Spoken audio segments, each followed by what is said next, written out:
All No, right. I'm playing. Happy Monday to all that are coming in and to all that are Happy watching day to all that are watching the replay. Welcome. I hope you enjoy this conversation. I'm going to quickly let my platforms know that we're live and we will get this conversation started. I hope too. everyone's week is off to a great start. Okay, let's see that. We're live. Post that, make it public. Boom. All right, did that there. Okay, so I'm trying to see if people are coming on.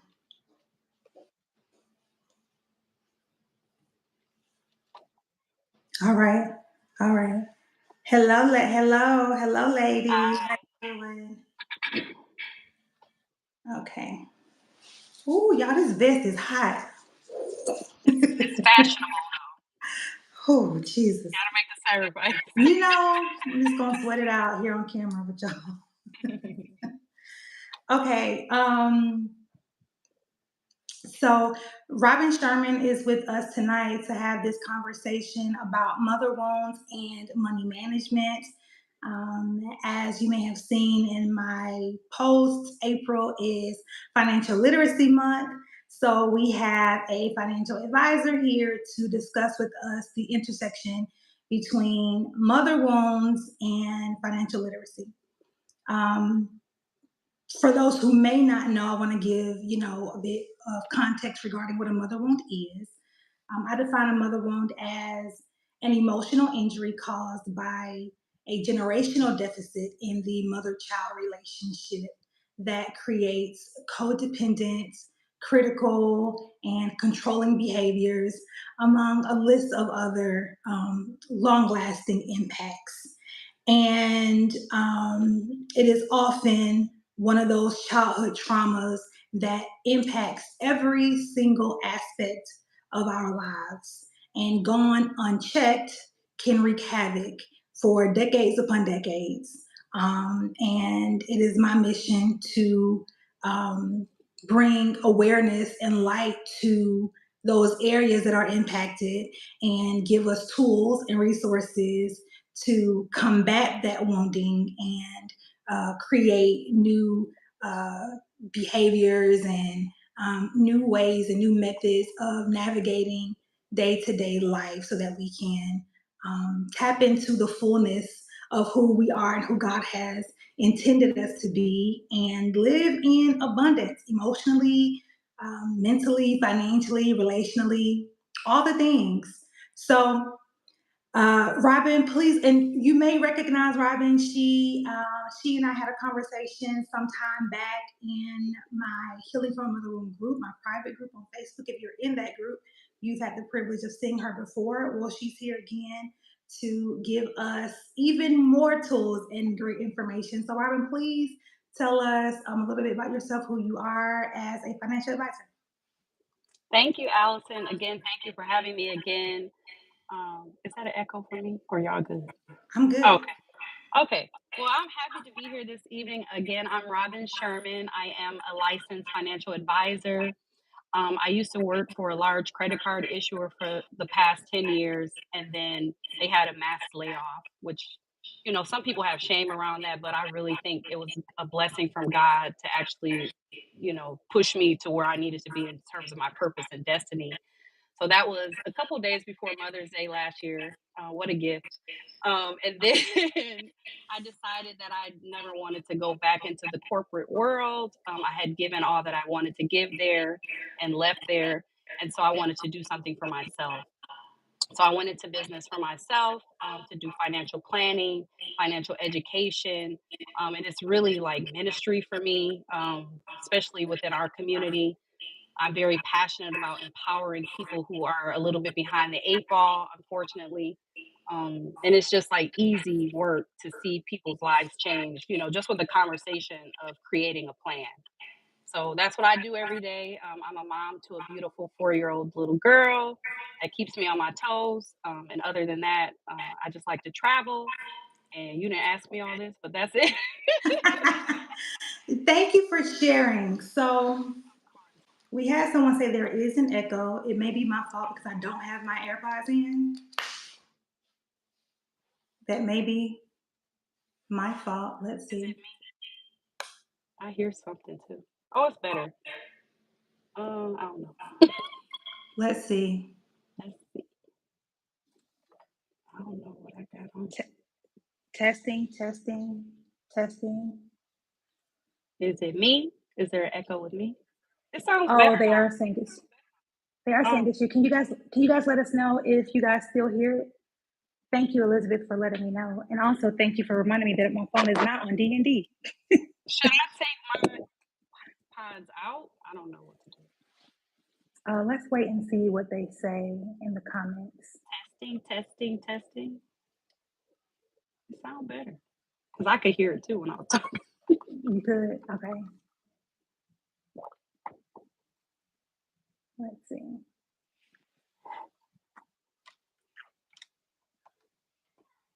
Last time we had a technical thing too. Remember it We shut down?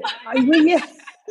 It's always something now. I'm like, at this point, it doesn't even bother me anymore. It's like, it's gonna be something, but it's okay.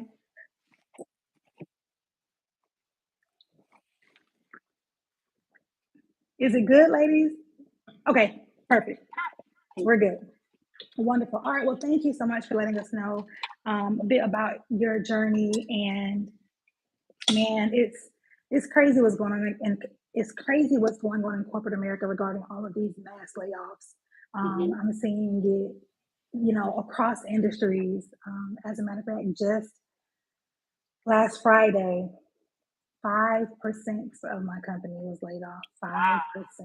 And for those still who don't happening. know, in my company has like 60,000 employees. So you do the math, and Wow. a lot of people who got let go. So let's get into it. I'm happy that you were able to pivot in a graceful way and in a way that you feel empowered and are able to empower others, especially in our community. I think that is so beautiful and a whole testimony in itself. But we're not here for that. Let's get into this. So, considering what we understand about mother wounds, can you explain to us a bit more about how the mother wound, or just in general, the mother child relationship can impact our relationship with money and our financial decisions? Yeah, I think one aspect of the mother wound is like the withholding.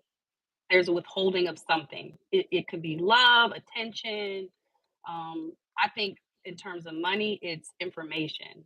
So when you think about financial literacy, if I'm keeping, stay in a child's place and this is grown folks' business and keeping and guarding the whole even like understanding of money, that creates this like, it's a unease with, a dis-ease with the child because there it seems like you have a responsibility to something or you are a cause of stress about something really big in our lives as a parent, but you won't explain it. And so there's just this like tension. So I think that's what shows up in terms of finance. So if I'm saying like, we've all heard this. This is very common in the Black community. If you ask for McDonald's and they say, "Do you got McDonald's money?" And it's like a joke in our community, but there's a moment there that you could explain, like, "Hey, I worked all day. I got groceries at home, and it takes this to be able to buy this. This is how money works." Like, there's so many things that you could do instead of just shutting down those kind of conversations because people are looking for information. Children are looking for information. It grounds them. It makes them feel safe to know like how does this work and hiding the concepts of money from your children maybe because you don't know yourself causes like insecurity like I don't know what I'm doing I don't know it's just like a solvable thing that we could address but it's like our own issues that we don't even want to bring up to say, hey, maybe I don't know about money enough to tell you why you can't spend this or whatever. So That it's is like a so good. it's like a balance of our culture. I think our culture is like there's guardrails around information, there's secrecy, and then there's guilt for you maybe not knowing what you don't know.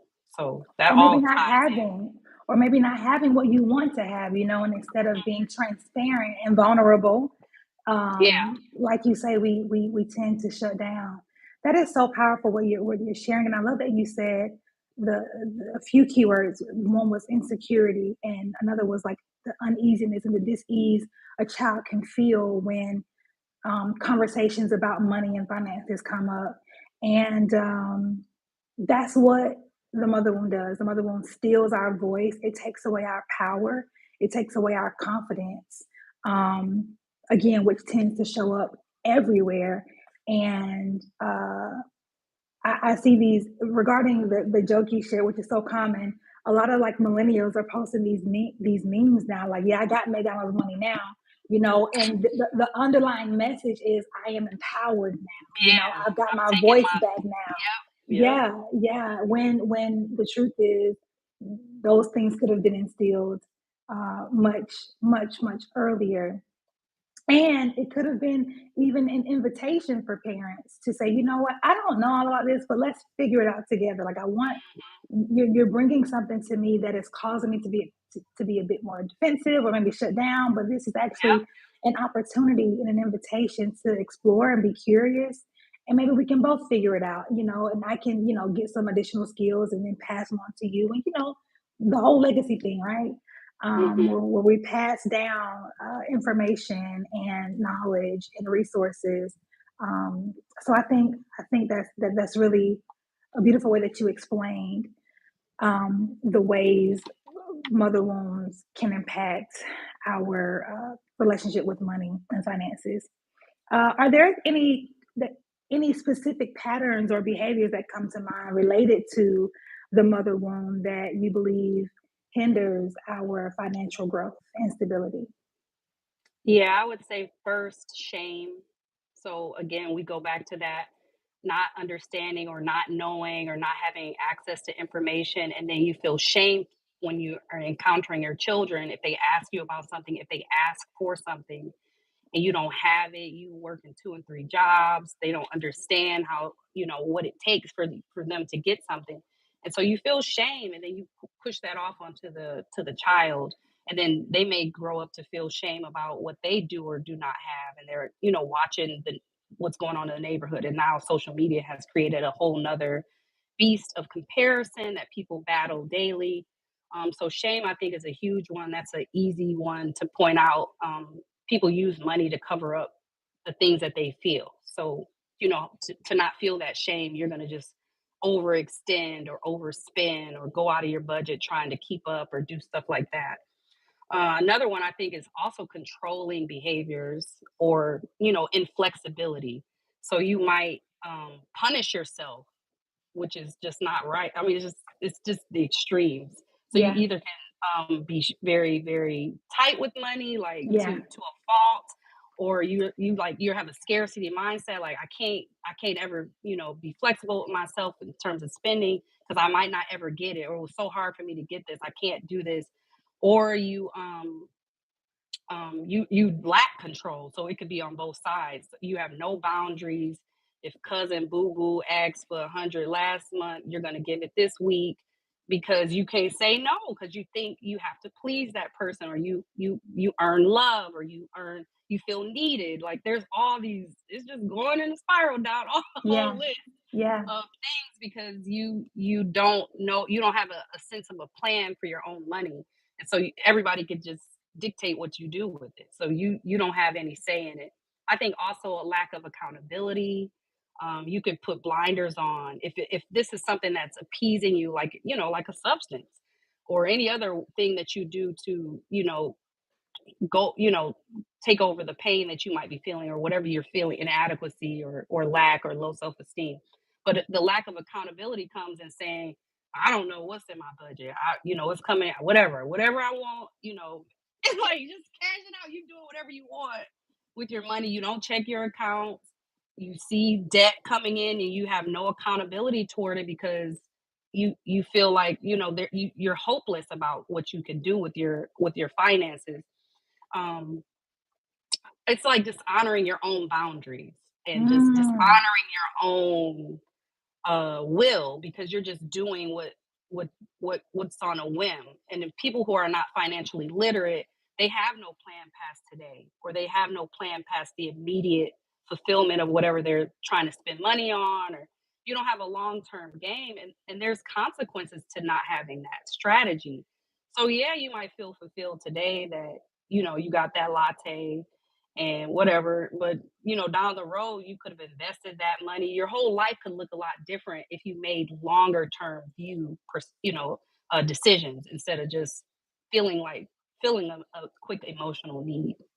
Yeah, So I think it's like man. instant gratification, Yes. all this stuff. You're just trying to just push past pain. I think that's what you that just Oh, boils down to. You're just trying to like do what I got to do oh, to feel like I'm good. And oh. over time, though, you need to be more good than this.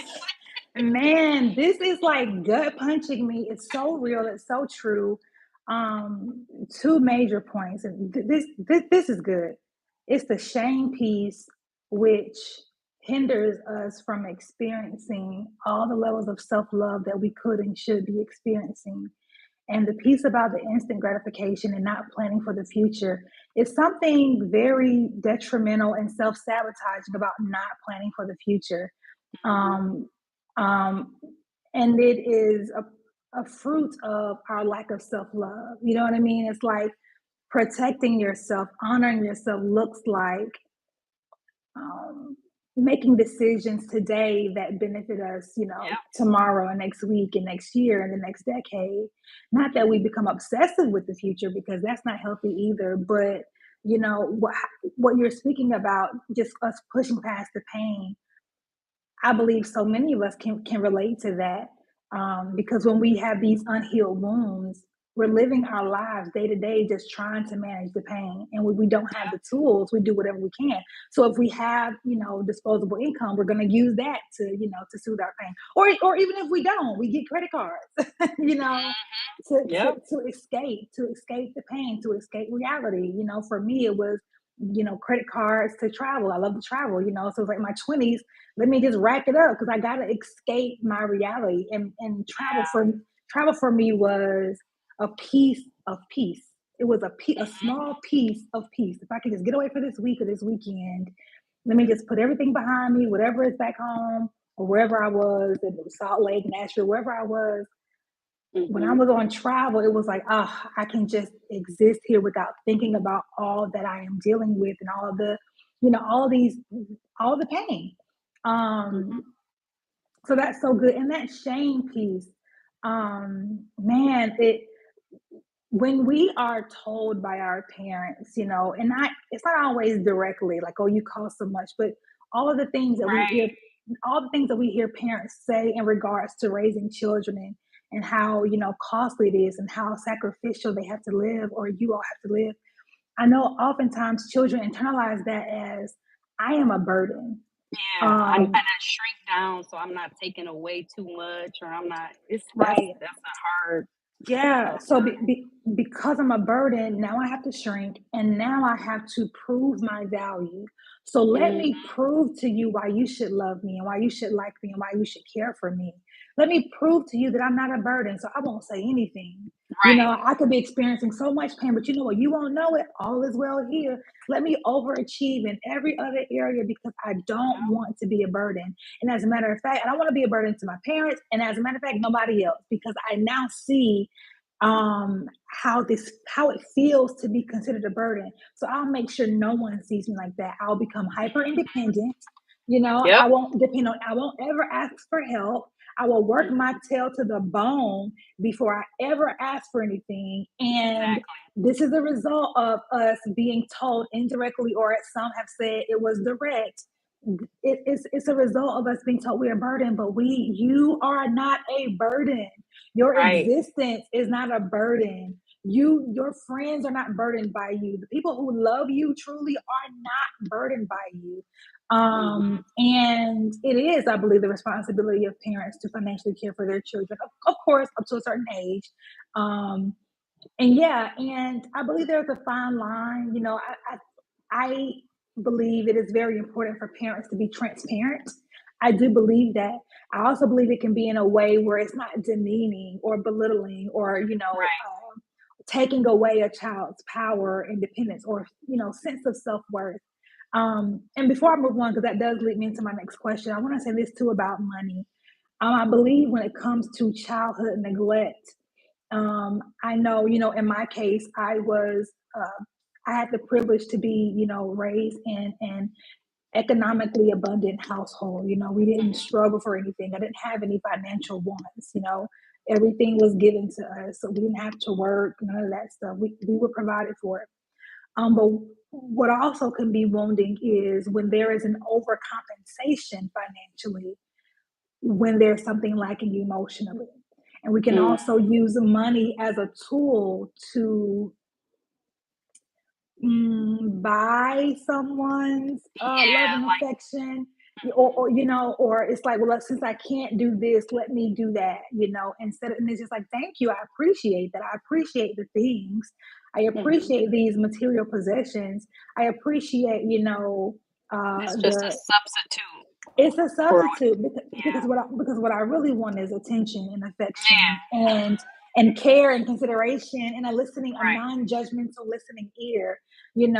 So it's definitely this and that. So I did want to make that note that money can be used in so many ways. Sometimes it's not just the lack piece. Sometimes it's the you have more than enough, but that is taking space of where you really just want to be held or Mhm. hear from your parents that you're doing a good job or that you are adequate, all those things. And on the other end of that, Allison, it could also be weaponized. Hello. We've Let's talk seen this about on it. social media, like on during Christmas. I take all this stuff back. It's like, did you want me to have a gift or not? Like, Yeah, did I? Is there? I had to do something to get this gift, or did you just want to give me a gift? So there, it could be weaponized as well. We don't want to do that with money. That's not absolutely. a And healthy behavior either. it's not healthy. And as a matter of fact, like I struggle to this day to one thing about me, like you won't ever outside of my credit card companies, you won't catch me owing nobody. Like in my personal life, you won't catch me owing anybody because I never want to be in a position to where someone can weaponize what they've done for me financially. Yeah. I never like it won't be said that if we go on the trip, we gonna have you got my money. Like here, what's your cash at right now? Like Yeah. it's not happening, and I don't like that because Yeah. my They friends feel don't. like Right. they feel like they can't do anything for me. They can't give me anything because I'm gonna always be like trying to pay them back. And I don't want things to be transactional, right? Because these relationships are Yeah. covenant relationships. They should not be dependent on tit for tat and who did what, right? Mhm. That's the beauty of friendship is that it doesn't matter. You don't have to keep tabs, right? Right. But because of the weaponization of finances, it's like, well, you won't, you know what I'm saying? I don't want to hear it. Um, but Mhm. that's because of that voice that child heard, like after all I've done for you, or you know what I mean? Like the underlying tone of you owe me because Yeah. Mhm. and it is damaging and it's hindering us from experiencing the fullness of a beautiful relationship um, because of that pain. Yep. So I love that you brought that up about the weaponization. Um, what role does self-worth and self-esteem play in the connection with the mother loan and money management?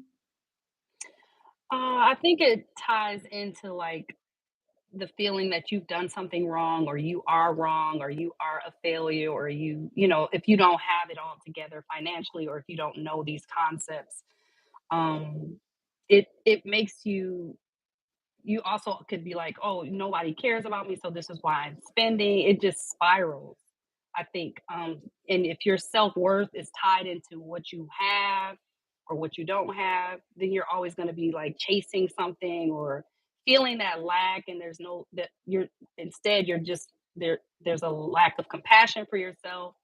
There's a lack of feeling like you deserve rest because you got to keep hustling, you got to keep grinding because you got to do this because this is how you're valued, this is how you demonstrate your value by grinding or having this huge amount of success. But what if you're called to rest and like this is what I love for my baby because y'all know, well, y'all, whoever saw before, I'm a conscious parent, and I want her to live a life totally different from me, even though my life was pretty wonderful too. I mean, whatever.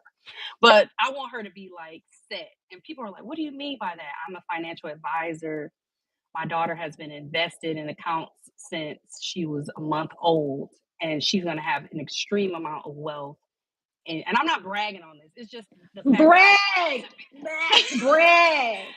I Talk want your her to talk. be, I Talk want your her to talk. be, for example, what I'm saying about this is what I'm going to tie to it. I'm a computer engineer by trade. That's what I studied in college. I like that kind of stuff. I was interested in that kind of stuff. But did I want to work? Like, come on, bro. Did I really want to be coding? Did I really want to be an engineer? And I thought about that now that I'm free, from my corporate job. Did I really want to work in that industry? I don't think that's true for me, especially because now how I feel so much more fulfilled in what I'm doing now, even though there's a lot of money in the financial industry. But I could have been here before. But my thing is I chose computer engineering because I knew that the kind of money that came with that rigorous college curriculum that I took and endured, was because I thought that it was going to lead me to a free life. And I found out that I got bamboozled because it doesn't matter how much you work for another person or for another company, you still need to have your own stuff set. And I think a lot of families don't realize that if you just put a little bit away now when they're little, it's going to bloom. And so for me personally, if my daughter wants to go and paint and sit by the ocean, I want her to do that. I want that for her. And I want her to not even be like, I don't care. I got money, like I'm set, my bills are paid. I want her to be that free. So that purpose is still more important to me than, pressure of like finance. I don't want her to ever feel that pressure. So that's what I'm working on as a parent. That's what I'm teaching my families and clients that I work with. And the reason why I say that is because it could change your whole dynamic if you can always be at your best, like yourself. You're being yourself. I don't think ourselves are all these jobs that we have. We just trying to make it. And even if you have to stay in a job or you have to have a certain limited amount of finance, you could still spend less than you make. You can invest more, and then you could still have the freer life that you want. And so I feel like I'm rambling, but that's what I'm trying to say is that basically that You you're preaching. if you feel like you can't be who you want to be because you got to have a certain amount of money, I think that's the thing that I'm trying to change in people, that you can have the life that you want if you have discipline. It doesn't matter how big your cup is or how much is coming into the cup. What do you do when it get in the cup? Like, are you spending everything that came in the cup or are you putting some away? And if we teach those concepts now, then your worth is not going to be tied to that because my daughter, she's going to feel free to be who she is because she can rest in the fact that she has money. People just try to have something. You got a question on here about the church, but you can't do nothing, bro. Like I mean, let's go there. I Let's don't go want to there. be poor. Like that's so. I wrote down a few scriptures because this is important to me because I think sometimes this could be weaponized in the church, like gaining wealth, investing, financial literacy, and like, everybody calling us now, like everybody want a wellness workshop, but this stuff should have been done years ago, and I think it shows up now that's why it could have been a benefit. But basically, we all know that scripture, John 14:12. Verily, verily, I say unto you, he that believeth on me, the works that I do shall he do also. And greater works than these shall he do, because I go to my Father. And how are we gonna do greater works if nobody has anything? Hello. So Hello. we have to have resources so that we can do other things. And there's no reason why we should continue to be in lack when we have more information. We have access to more information. We have access to people that can tell you how money doubles and what do you need to do to just let money sit and grow. And so there's so much information that there's no reason for us as believers to continue to lack. And I will never allow people to say that it's wrong for you to have resources because I am a preacher's kid and I saw my daddy and our household give out everything we had and give more and serve more and show up for people all the time. And, of course, it's a blessing to do that for people. But you also are supposed to be blessed as well and have things for yourself. You don't want to give to a fault where your family is now, in a detriment, but the church is, hallelujah shouting. It has to be balanced.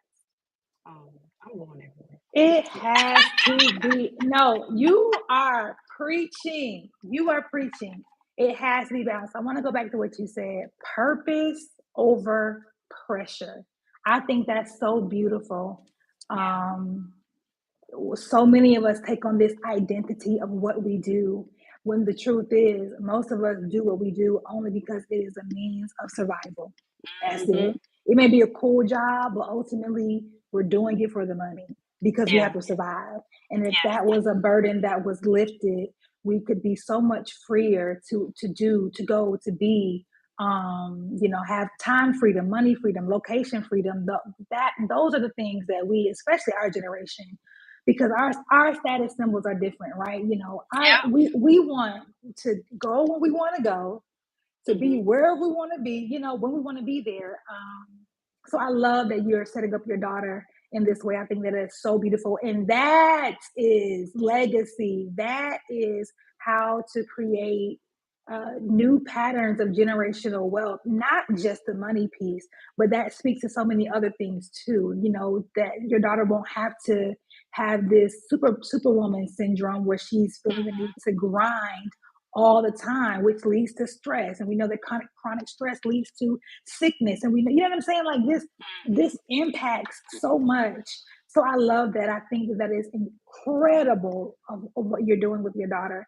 In regards to the spiritual piece and the religious piece, man, we both are preachers' kids, and we know what it is. We know the truth about ministry and how these pastors are not rich and famous. Right. They are servants.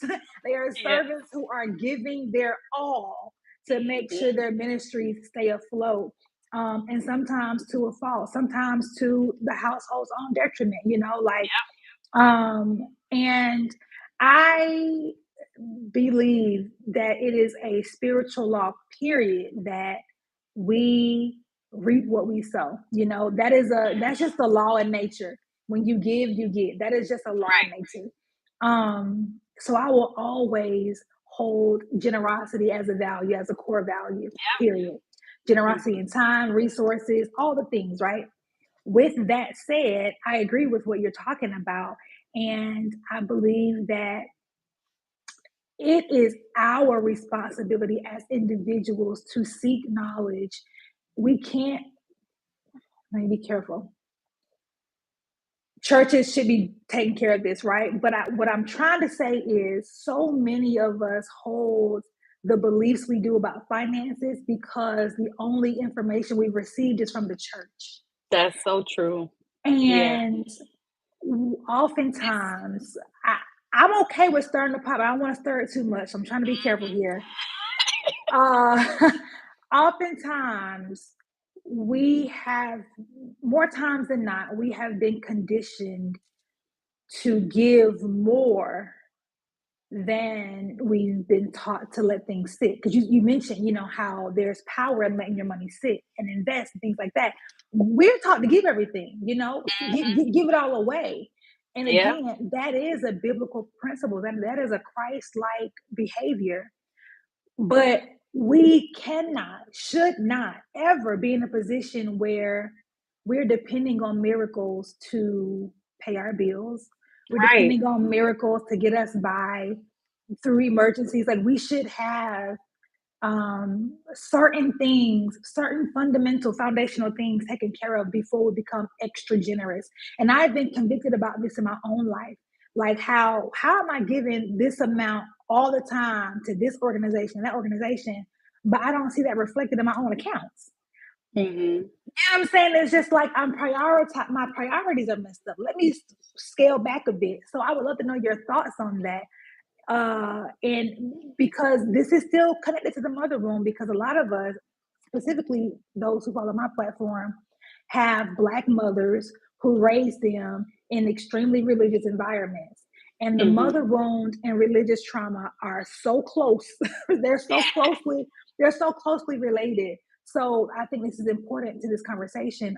What are your thoughts on um, our parents teaching us to be generous and how that has hindered us a bit in our financial goals? Yeah, I think the first thing that we should know for sure is understanding stewardship and what that really means. Yeah. And so that we know that everything belongs to God. We're stewards over the things that He lets us or gives us to take care of or to have. And so those resources, that's why I think that generosity is just like a natural thing because you recognize that it's ingrained in you, the tithe, all this stuff that's fine. But I there's also wisdom. There's all kinds of scriptures throughout the Bible about getting wisdom and getting understanding and being proactive. Like if you knew the thief was coming, you seal up the door. Like you gotta have kind of a guide to your life. So just being willy nilly, I'm just gonna tarry about it. I'm just gonna go before the Lord. That's that's actually out of order, to be honest, because you should have had a plan. You should have a strategy for everything that you have in your life, your spiritual growth, your financial growth, your fitness, everything should be planned anyway.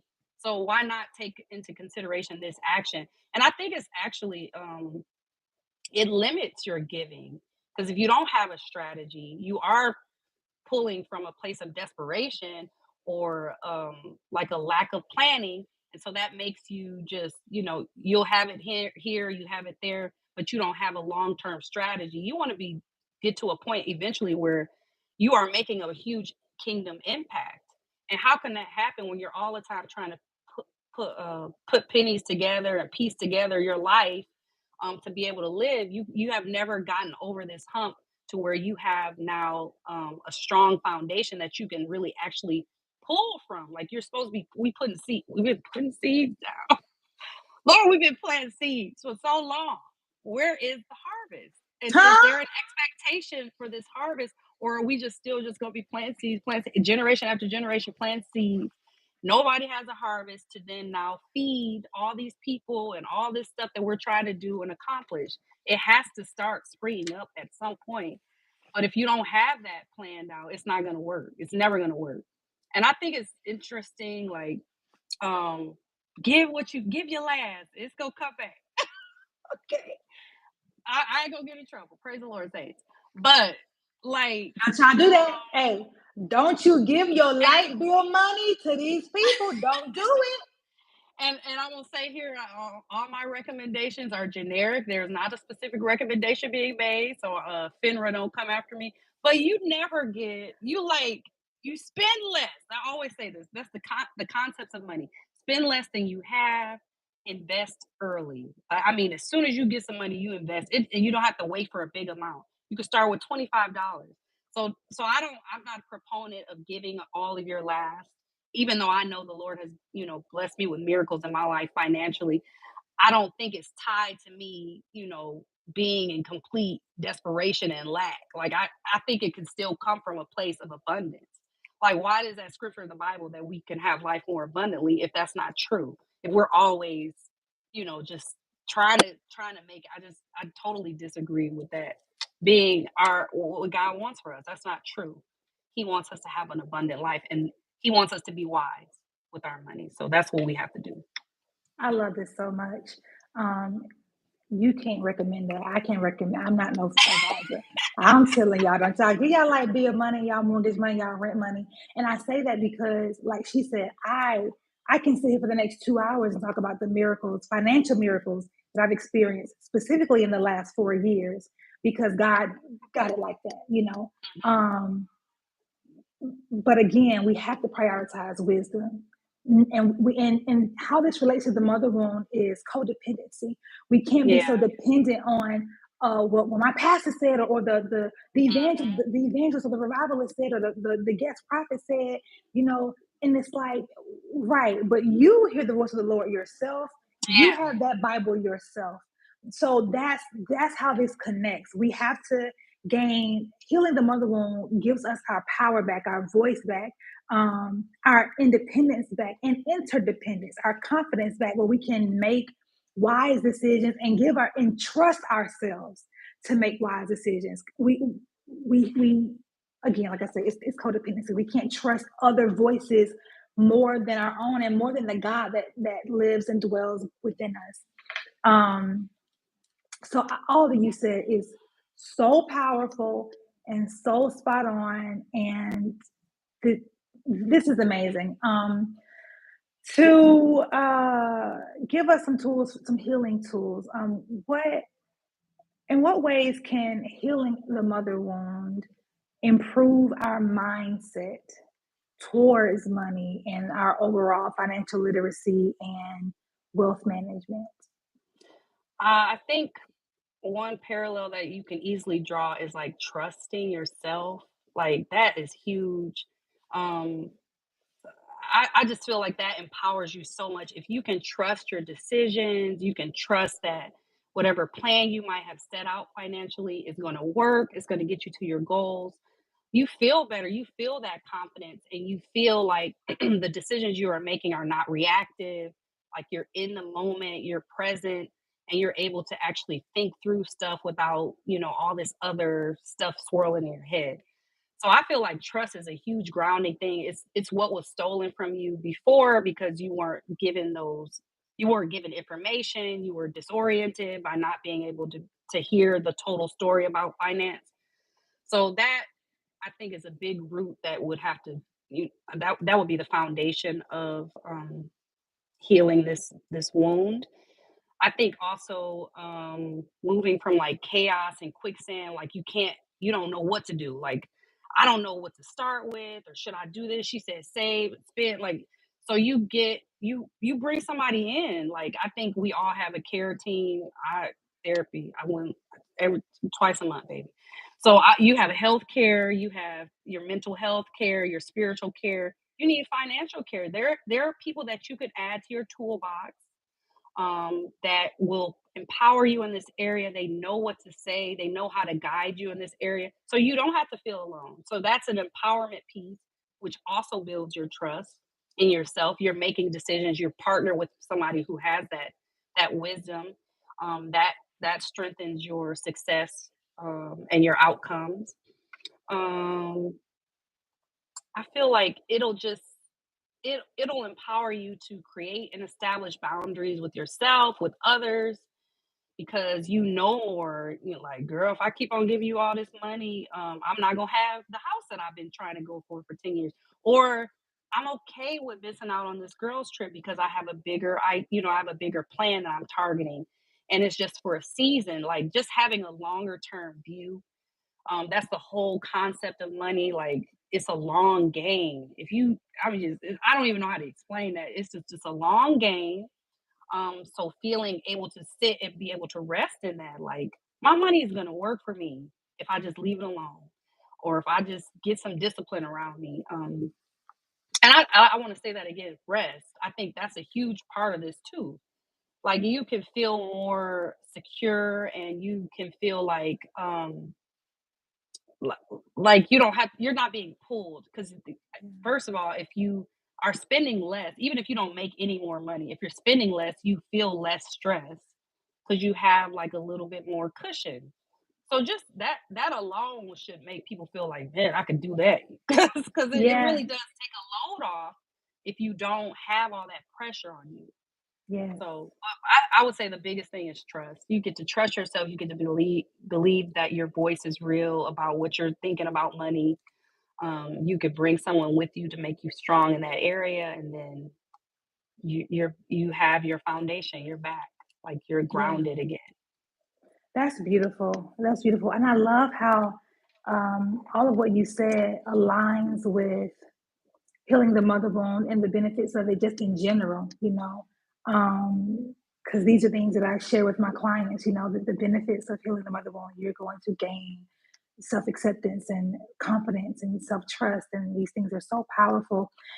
It's also a muscle, though, that we have to train and build, and we have to just go brick by brick and understand that when we start putting those boundaries in place, especially financially, um, it may feel uncomfortable at first, and you may feel a bit guilty for not being as available as you used to be, or not, being able to give as much as or do as much.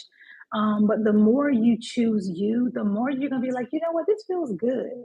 It feels good Hmm. to see I have that saved and I don't have to stress about a rainy day because when it comes, I know I'm ready. Or it feels good to know that you did what was best for you, that you don't have to depend on someone bailing you out. It feels good. So I think those And are. Go ahead. one thing that we didn't talk about, and I don't want to overlook, is that there's systems. Like we know what kind of society we live in, and there's like these ideals, and there's pressures already. Like there should not be this housing crisis that we're in, the inflate, all this stuff that's happening in the economy that we can't really control. But what can you control? And I think that also brings an empowerment piece to you as well. Whatever's going on, prices going up, everything's going up, but I'm staying in my body and I'm making this plan and I'm sticking to it and I'm spending less. And this is making me better off. So I just feel like that's another thing to do because we do have all these pressures and Yes. external things that are just natural systems of this country. And that plays a huge part as well. But what can you do? What can you control?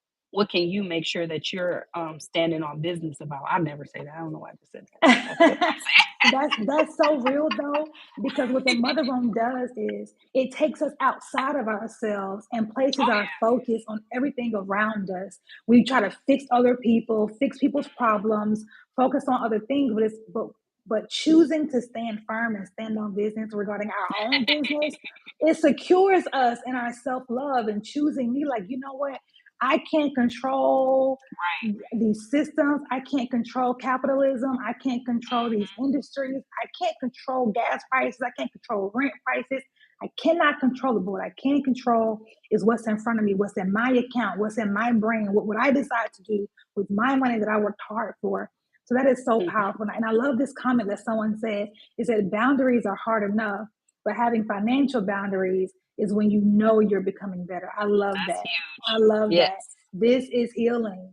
Yes. Financial management is inner child healing. It really Yes. is. It really is. So close out, my final question for you, just for you, could you give us some just general tips that could boost our confidence in managing our money? Oh, of course. Yes. First of all, follow me on Instagram and Facebook. You can see tips all the time. But what else? So I always say this. I think this is the easiest concept. And I've said it multiple times tonight. Spend less than you bring in. Invest. What does that mean? Robin, what do you mean invest? You need to get invested in the right funds. So what that doesn't look like is a bank account. A bank account is not going to earn you as much as a mutual fund or something. So you talk to a trusted advisor and they get you earning some good percentages on your accounts. That's as much detail as I can go into about a specific thing like that. But also you protect your finances. So that there's multiple things that relate to protecting your family. Things like life insurance. People don't understand the value of that. That's income protection, not just like a burial benefit. Things like that. Um, I don't know. In general, like have a flexible viewpoint toward money where it doesn't own you, it doesn't control you. You're not dependent on it. Like, yes, we are in some ways, but if you lessen like maybe its placement in your life, you can have a better relationship with money. So it's not controlling you, it's not dictating every move you make. You're a partner, like you partner with it, you are in lockstep with money. You will make it work with you. So try to get that relationship established. And how you do that, again, spending less, saving more, and just like allowing yourself to have the things that you enjoy sometimes, not punishing yourself if you go off budget or whatever. Just making it more like a collaborative relationship. I think it's just another relationship. I always say that to the client. Money is just another partner in your life. Like how you gonna treat it? Like how you gonna let it treat you? So you need to work on that, making that a healthy relationship. That is powerful. It's another relationship. That's powerful. How we treat it and how does it treat you? Wow, that's good. Wow, Have you this letting is every all all good. your money run out the window? And is that how you want your like? You got to think about how you want to balance that kind of relationship. That's amazing. Wow. I hope you guys will like rewatch this, replay it over and over, play it in your sleep until it marinates in your spirit. Because this is good stuff. This is good stuff because God really does want us to have and enjoy an abundant life, and we get to do that in every facet of our lives. We don't have to wait to heaven to experience mansions and riches and glorious things. We get to experience some of that now. I'm not saying that everyone can be a millionaire or everyone can, experience like ridiculous amounts of money, but I do believe that we can all live comfortably. I do believe that. I believe that is the will of the Lord. I do not believe lack is God's plan for us. I just don't. I don't care nothing about the poor will always be among us. Well, that ain't what God was talking about for me. Okay. Yeah. Or you. So thank you, Robin, so much. Please let us know. You did mention your Instagram and Facebook, but please let us know those exact handles so that we can follow you and keep in touch. And also let us know how we can best connect with you if we want to have coaching with you or like get your advising. How can we do that? Of course. So on Instagram, I'm under Robin Sherman, but my name is Robynno, Robino. Facebook, Robin Sherman. Again, I have a Calendly link right on both of those platforms. You can book me, and it's a free consultation. All of my services are free. People ask why, but when you talk to me, you'll understand. But yeah, we believe in free financial education, and then you use your money to do what I say instead of paying me. But yeah. Awesome. Well, thank you so much for joining me in this month of April, Financial Literacy Awareness Month. I hope you all enjoyed this. Please share this link with all of your people, okay? Because we're trying to do more and have more. Spend less, save more. So again, I hope you guys have an incredible week. Please subscribe to this YouTube channel so you can get more content like this. And you can also find me on social media, all platforms at Everything Allie B, and on TikTok at Mother Wound Healer. And also, if you want some mother wound healing coaching, I offer one-on-one sessions for that. Please go to everythingallieb.com to schedule your one-on-one session. I'd be happy to help you overcome these childhood wounds. So again, thank you, Robin, and hope you guys have an incredible week. See you all later. Bye. Thank you, Robin. Thank y'all. Thank you. Bye. Good night.